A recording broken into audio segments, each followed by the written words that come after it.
समाज कहाँ से समझ पाएगा? अरे समाज का चेहरा नहीं होता। क्या बातें कर रहे हैं समाज? अब सुनिए, रायता समेटने के लिए, रायते को समेटने के लिए आप कह रहे हैं कि संतों की जरूरत है, साधुओं की जरूरत है। आप कह रहे हैं कि सब समाज रायता समेटे, ये तो मतलब हो गया रिस्पॉन्सिबिलिटी चाहिए पर अथॉरिटी नहीं, अथॉरिटी चाहिए रिस्पॉन्सिबिलिटी नहीं हो। एक शब्द पूछा कौन समेटेगा?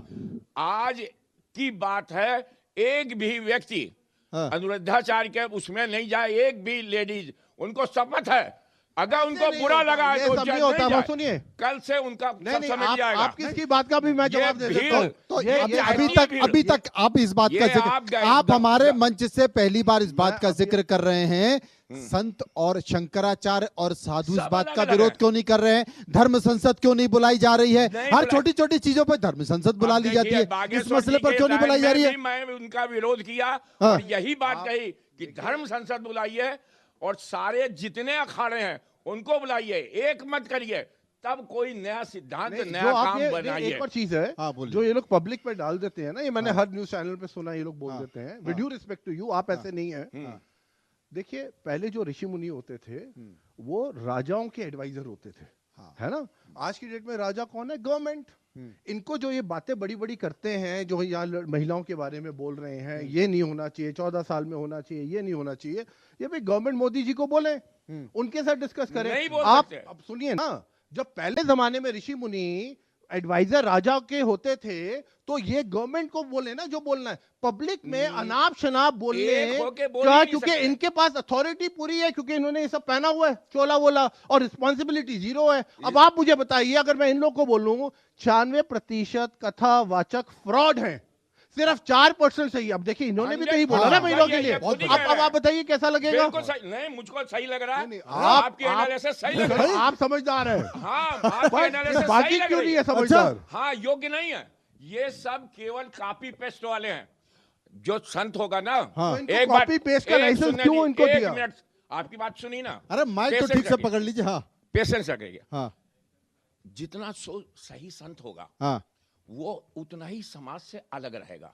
जब आपको कोई प्रॉब्लम होगी, ये बात बढ़िया, वो आप उसके पास जाएंगे, वो आपके पास नहीं आएगा। बहुत बढ़िया। स्वाति जी, चाय खत्म हो गई? ये संत कौन है मैं बताता हूँ। आपने गर्म चाय खत्म कर दी? संत है तो ये जो चर्चा चल रही है इसमें कुछ गर्मा गर्म रामकृष्ण सरस्वती परमहंस, अभी इसकी बात में हुई थी। अभी मैं एक चैनल में गया, अभी मैं एक चैनल में गया। अपनी बात भी थोड़ी सी रख लूं। हाँ, रख लीजिए। नहीं, एक मेरी बात पूरी होने दीजिए। आप महिलाओं को नहीं बोलने दे रहे आप? नहीं, ठीक है, बोलिए। हाँ, बोलिए। खत्म हो जाएगी। हाँ, बिल्कुल बोलिए। रामकृष्ण परमहंस, अब ये बात चली थी किसी चैनल में, आज सुबह की बात है।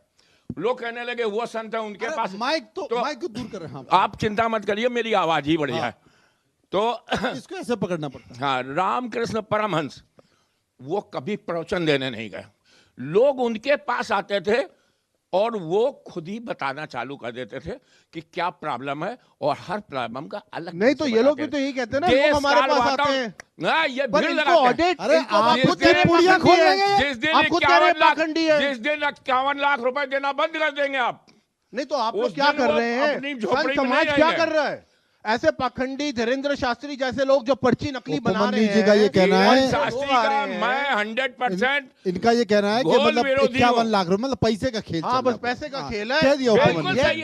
नहीं तो अगर आप बताइए, अगर अनुरुद्धाचार्य कल को पैसे नहीं लेता तो वो सही हो जाएगा? सारे चैनलों में मैं धुर विरोधी था, तो बाकी जितने बैठते थे संत वो मेरे को गाली देने लगे। बताइए, अनुरुद्धाचार्य गहराई से सोचिए, अगर वो पैसे नहीं लेगा, विराट दुर्विरोधी। हाँ, आप बताइए।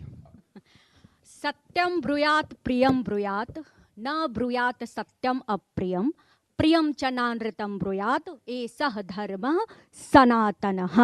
Across the India, pan India के लिए ये संदेश सनातन की ओर से, हालांकि मुझे देना नहीं चाहिए था लेकिन मैं दे रही हूं। जिस बात पे हम अभी बहस कर रहे हैं, प्रेमानंद महाराज जी ने जो गर्लफ्रेंड बॉयफ्रेंड का कॉन्सेप्ट लेकर के जो आज हम उनको कटघरे में रख रहे हैं, ये बात बिल्कुल अचानक से नहीं आई है, और ये बात समझने वाली है कि जो व्यक्ति स्वयं राधा का पूजक है, राधा कृष्ण के प्रेम की अर्चना और साधना में जिसने पूरा जीवन लगा दिया, अगर वो ये बात गर्लफ्रेंड और बॉयफ्रेंड की रख रहा है तो इसके पीछे की मंशा क्या है, ये बात समझनी चाहिए। जब यहां पे 12 जुलाई जहानाबाद पटना एक नाबालिग लड़की 10 दिन के पहले के बॉयफ्रेंड के साथ सोती है और एक्सेस ब्लीडिंग में उसकी डेथ होती है, और परिवार जब केस करता है तब ये बिल्कुल मुद्दा बनता है कि पूरा समाज चर्चा करे और संत भी बताएं कि गर्लफ्रेंड बॉयफ्रेंड का कॉन्सेप्ट जो है वो सारे हवाई जहाज उड़ने बंद हो जाने चाहिए, सारी गाड़ियां उड़नी, सारी गाड़ियां चलनी बंद हो जानी चाहिए। इस बात पर चर्चा कर रही हूँ। बिल्कुल नहीं, क्या मतलब आप थोड़ा सर ऊपर करिए। गाड़ियों गाड़ियों में तो रोड एक्सीडेंट भी होता है, एयर क्रैश भी होते हैं, तो एयर ट्रैवल भी बंद। अगर वन ऑफ एग्जांपल लेके कह रही है कि बॉयफ्रेंड गर्लफ्रेंड ही खत्म हो जाए तो ये तो सब कुछ बंद हो जाना चाहिए। चलो आज हम पैदल चलेंगे सड़कों पे, आज हम कलकत्ता भी जाएंगे तो पैदल ही जाएंगे। I have not interrupted you. So please kindly give me at least 2 minutes. Let him decide. 2 minutes. 2 minutes is a big time. But let him decide. But I have the right to counter you when you are taking one of example. That one of example is not adequate. It's not one example. आप अखबार पढ़िए, आप NCRB का data खंगालिए। हमारे यहाँ 15 to 18 years में बच्चों को जन्म देने में हम अभी यहाँ पे पैरवी कर रहे हैं कि 14 साल में कथावाचक ने 15 साल में कह दिया कि आप किसी के साथ सो जाते हो या जो भी है शादी की उम्र कर दो, ये गलत है क्योंकि 18 साल हम खुद हमारा संविधान कह रहे हैं। इन भाई साहब की बात ठीक कैसे है? 15 साल बॉयफ्रेंड गर्लफ्रेंड में प्रॉब्लम क्या आपको? बॉयफ्रेंड गर्लफ्रेंड में क्या प्रॉब्लम है? वो 18 साल अरे बॉयफ्रेंड गर्लफ्रेंड में क्या प्रॉब्लम है? 15 गर्लफ्रेंड बॉयफ्रेंड में क्या प्रॉब्लम है? नहीं है सर, उम्र में नहीं, उम्र में है। अरे वो तो बॉयफ्रेंड गर्लफ्रेंड कह रहे हैं, वो उम्र की तो बात ही नहीं कर रहे।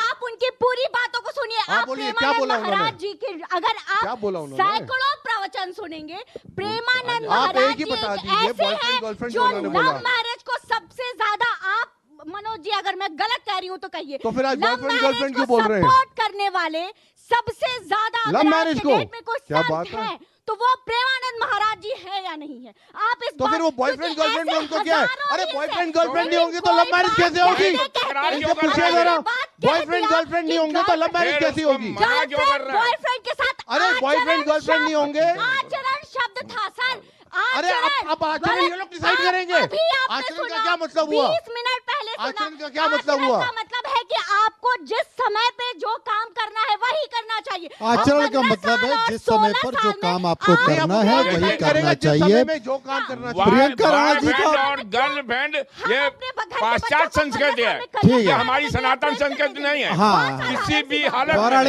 पौराणिक काल से हमारे यहाँ भी चल रहा है खेल, ऐसा नहीं है। हमारे खेल चल रहा है, पूरा चल रहा है, नहीं पौराणिक काल से चल रहा है। बॉयफ्रेंड अरे चल रहा है, मानो मेरी बात। नहीं, एक बार प्रियंका जी के पास किसी को चलते हैं। सीधे कह दीजिए कि मेरे फ्रेंड है तो वो प्रियंका जी उसका आपका अंतर हो अनुभव जाएगा। क्या कहता है? आपकी बातें क्या बॉयफ्रेंड कहती हैं? और गर्लफ्रेंड का दिया तो उसका समझ एक बार प्रियंका जी से दिमाग पूछ लें। में तुरंत अटैक दूसरा पड़ता है। अटैक। और अगर आज- किसी आज- दोस्त का कह दो मेरा फ्रेंड है, आज प्रियंका हम जी थोड़ा- अटैक। आज हम थोड़ा रिश्तों पे बात कर लेते हैं। आज हम क्योंकि सारे जितने भी हमारे संत हैं, कथावाचक है, प्यार मोहब्बत, बॉयफ्रेंड गर्लफ्रेंड, रिश्तों, ये 4 जगह मुंह मारना, इस तरह की बातें कर रहे हैं, तो थोड़ी सी लाइन आज मुझे भी याद आई, मैंने भी लिख डाली, तो मैं सुनाना चाहूँगी। हर रिश्तों के पीछे कुछ कहानी है, हर रिश्तों के पीछे कुछ कहानी है, बिना सुने उन कहानियों को बदनाम आपने कर दिया। गुनाह तो हालात का था, लेकिन इल्ज़ाम आपने बस मुझ पर रख दिया, बस मुझ पर रख दिया। और ये बस मुझ पर, ये महिलाओं के लिए कह रही हूँ, क्योंकि आप ये कह रहे हैं कि बॉयफ्रेंड गर्लफ्रेंड, आज उनका लेटेस्ट जो है, पिछली बार हमने डिस्कशन किया था कि भाई उन्होंने कहा था आप श्रृंगार मत कीजिए, आप अगर छोटे कपड़े पहनेंगी बाहर जाएंगी तो आपके साथ छेड़छाड़ हो जाएगी। फिर उन्होंने कहा कि 4 रिश्तों वाली महिलाएं जो हैं 4 जगह मुंह मारकर आती है। फिर प्रेमानंद जी ने उसको और बढ़ा दिया, उन्होंने कहा कि भाई कैसे आप ऐसी लड़कियों को बहू बना करके लाएंगे जो 4 जगह मुंह मारकर आएंगी या 4 जगह शादी करके या बॉयफ्रेंड गर्लफ्रेंड बनाकर आएंगी, इस तरह का उनका तात्पर्य था। तो आप मुझे बताइए, लड़कियां जो अफेयर चला रही हैं या 4 जगह मुंह मार रही हैं, वहां पे लड़के भी हैं, तो लड़के भी मुंह मार रहे हैं, तो लड़के भी किसी लायक नहीं बचे हैं, ना शादी होगी फिर तो, क्योंकि अब ना तो लड़की लायक बची है ना लड़के लायक बचे हैं, तो अब शादी कैसे करें। अब कह रहे हैं बॉयफ्रेंड गर्लफ्रेंड भी मत बनाइए। इन्होंने कहा आचरण जिस समय पे होना चाहिए उस समय पर होना चाहिए। तो सर मुझे ये तो बताइए कि बॉयफ्रेंड गर्लफ्रेंड भाई किस तरह से किस एज से बनाना स्टार्ट करें, ये भी तो लोगों को समझाना पड़ेगा। वो सब स्क्रिप्ट आप लिख कर देंगे। अब आप बताइए शादी के अंदर जब तक लड़के को पहचानेंगे नहीं, सिर्फ शक्ल देख करके शादी कर लेंगे, उसके परिवार का बैंक बैलेंस देख करके शादी करें। हमें सिर्फ ये देखना होता है कि लड़का कैसे आपको रखेगा, कैसा उसका चरित्र है, कैसे उससे बात करना है, कैसे वो हमारे विचारों से मेल खाता है कि नहीं खाता है। लेकिन नहीं, ये सब कुछ नहीं करना है, वही पुराने काल की चीजें सामने आती जा रही हैं। और सनातन को बचाने के लिए आप ये कहिए ना कि आप ढंग से एग्जाम्पल दीजिए। आप लोगों को तो 3 शादियां करी थी, कितने राजा महाराजा थे, वो भी तो शादी। अब इनसे आप और पूछो, वो तो प्रभु राम के पिता थे। हाँ पिता थे। अब आप इन महंतों से पूछो, ये जो आचरण की मैडम बात कर रही हैं कि क्या उन्होंने 3 शादियां करी, वो सही करी? बताइए मैडम, बताइए, इसी का जवाब दे दीजिए। हम त्रेता युग की बात कर रहे हैं या कलयुग की कर रहे हैं? सबसे पहले तो ये, अब तो हम फिर ये कह दें, चलिए कलयुग की कर लेते हैं, बात कही कलयुग की कर लेते हैं। कलयुग में अगर एक रिश्ता किसी का पति उसको मार रहा है, पीट